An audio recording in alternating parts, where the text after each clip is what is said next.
right from the jump weir in a bond forfeiture hearing. Translation: if a defendant skips out or violates conditions, the bond money is on the line. Think of it as the court's insurance policy when people don't play by the rules. Nisi, case number 24 DCCV 1018, and I guess these are both kind of similar issues with regard to the same bonding company, correct? I think they're identical. And then 24 DCCV 1321. Mr. Kelly or Mr. Romano, what's... On Mr. Celestine, and again, I think the issues are the same here, is that the defendants in each of these cases, in Mr. Celestine's case, he was ordered. Here's where it gets sticky. The court told this guy to get a drug patch within 24 hours. He didn't. Now the debate.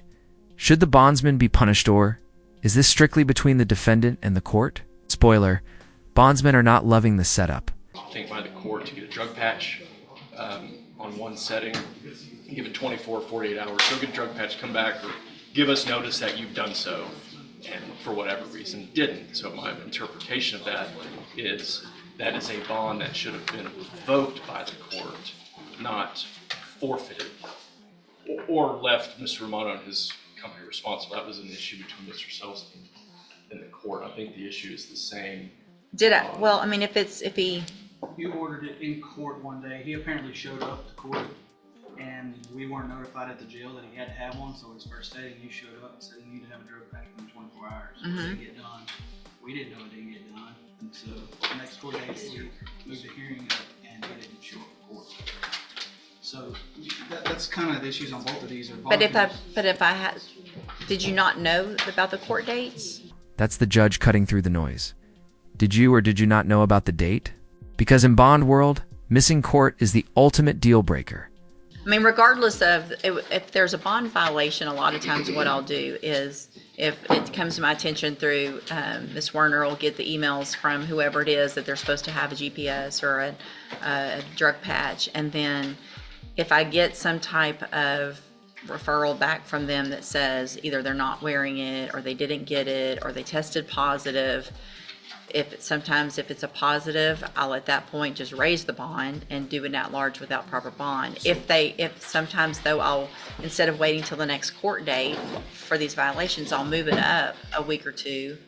So I guess if I moved it up, which is what it sounds like for a bond hearing, just a review to see what's going on.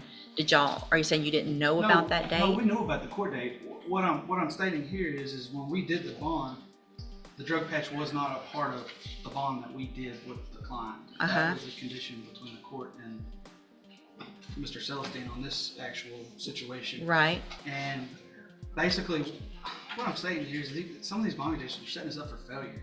I mean, like this guy, you gave him 24 hours to get the drug patch put on. Okay. But he knows he didn't get it put on 24 hours later like he was supposed to. So at that point, the bond should have been either at large without proper bond. I mean, even if we want to do judgment nices, they can be defendant onlys, because we're the ones getting punished here for bond conditions that when we post these bonds at the jail, we don't have much to know about. I mean, the next guy violated 18 times bond conditions that we didn't know about until the day of the hearing that he forfeited on.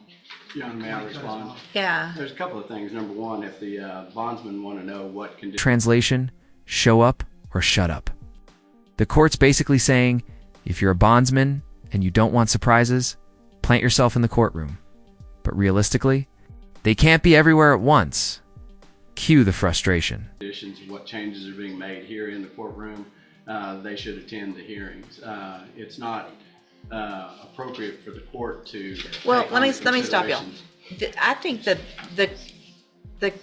conversation that we need to have is probably something that we need to have maybe at a bail bond board meeting, where we can address if and how those conditions can be relayed when we do them here in court to you guys. But the thing is that's every court does it differently. Yes, ma'am. But the court date and the bond forfeiture, it is what it is. I mean, they didn't show up.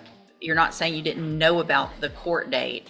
And so I think regardless of why I set something, whether it was because of a bond issue, that to me, we're talking about two separate things. Somebody didn't show up for court because of violation of a bond condition, but they didn't show up for court. So that's a forfeiture. If I know, it's just different on how, it depends on, for me, how I handle them. And we can talk about that later. So on the next one, the state even filed a motion to increase or revoke. We set a hearing for that. He had violated 18 times. We didn't have any notification from the ankle monitor business. And we have no grounds to drop him when he is violating those conditions. No, I understand that y'all might need some type of, I understand. So I'm asking some kind of relief because this next, Well, I don't know that I knew someone violated 18 times. I didn't say you did. No, I'm just saying, I don't know that either of us Yeah. knew that. Because if someone's violating an ankle monitor 18 times, typically it's going to immediately be at large without proper bond, not just let's reset a hearing. Now here's the danger zone: 18 violations on an ankle monitor. Normally, that's game over. Bond revoked. Defendant back in custody. The fact it dragged out this long, that's the kind of gap that makes both judges and the public nervous. For a week out, because I would be concerned about that. So sometimes we may not get it from the company until they say, oh, look, there's been a whole lot of these. And so we don't know that either. So that's obviously something we need to take up. I guess, John, if I might respond. yeah. Section 2213 does not list the court changing bond conditions as a grounds for exoneration on the bond. I mean, it's simply not there. I mean, it's the court has to address the defendants as the defendants appear in the court. The bond conditions for the jail. Right now, Mr. Romano has not told the court that they can't go over to the jail and pick up a copy of the conditions that are placed on them at that time. I don't know why they're not getting communication from the Well, no, ankle he's monitors. getting them. They're getting them It's fixed. when they're initially done. yeah, it's fixed now. That issue. That's been, Okay. yeah, we've been working on that. Otherwise, they But can what attend he's here. not getting is their information here. And I understand that they can't also be in every court every morning. There's, I don't know how many people they have working for them, but we've got 4 or 5 courts going on. So I understand that there's an issue potentially with getting that information. I don't think it changes legally, though, the fact that there was a court date, knew about it, the defendant didn't show up for that court date. And so I don't think legally there's relief necessarily that I could give unless there's some agreement to that. I do understand where you're coming from, but I think the fact that y'all knew about the court date, there wasn't some communication issue with knowing that he had to be here, or both of them were guys, that they had to be here, and that it didn't show up.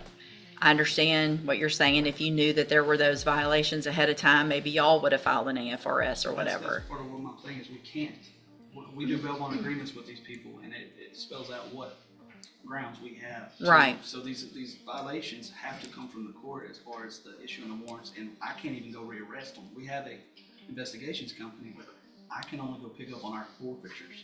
So even if we do it at large, my hands are tied on some of this. And Mr. Price just wants us to keep going after these people, and I understand that. But even on this kind of situations, I can't go after these people. I can't even issue a warrant for them. Legally, I cannot, because they could come back at us and go, well, here's what our contract says. Well, the bond conditions were not part of our bail bond agreement. Well, what if, we need to talk about that later too. Make a note, because why can't y'all put in your bond agreement that it's any bond conditions that are there and any bond conditions that the court orders? That would be something we have to do after the fact. So sometimes, like now, we're knowing bond conditions. This isn't an issue that's going to keep coming up because they fixed it at the jail. But this is some of the old stuff that we didn't know until we get blindsided. Like, So were these my conditions on both of these, or were these conditions that were, because I think that is different. If these were conditions that were placed by the magistrate at the jail, or were these conditions that were placed on them here in court by me? I'm sorry, Judge, on Mr. Celestine, I believe that was the courts yeah, the courts. on the drug patch. Okay.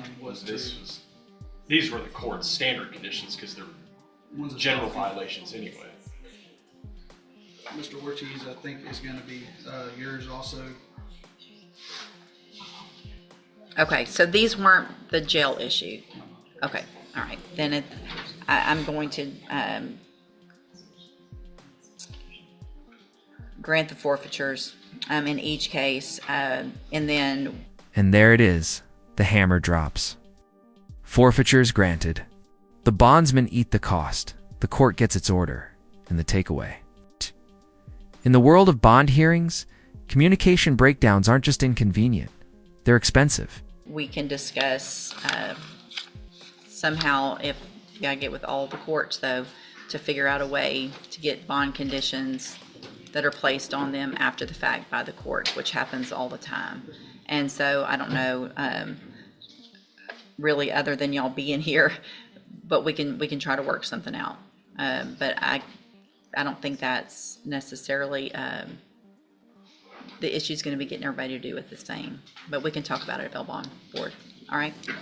Your Honor, just for clarification, I would ask that the court take judicial notice of the court's bond forfeiture docket for the cases thereon, We'll do so. and take judicial notice of the bond forfeiture case and the underlying criminal case in each of those, We'll do that as well. and enter judgment according to the court's docket. I will do that as well. We have final judgments prepared for that, Your Honor. Okay. Thank you. Thank you, Your Honor. All right. And hey, remind me, and we'll try to figure something out. All right.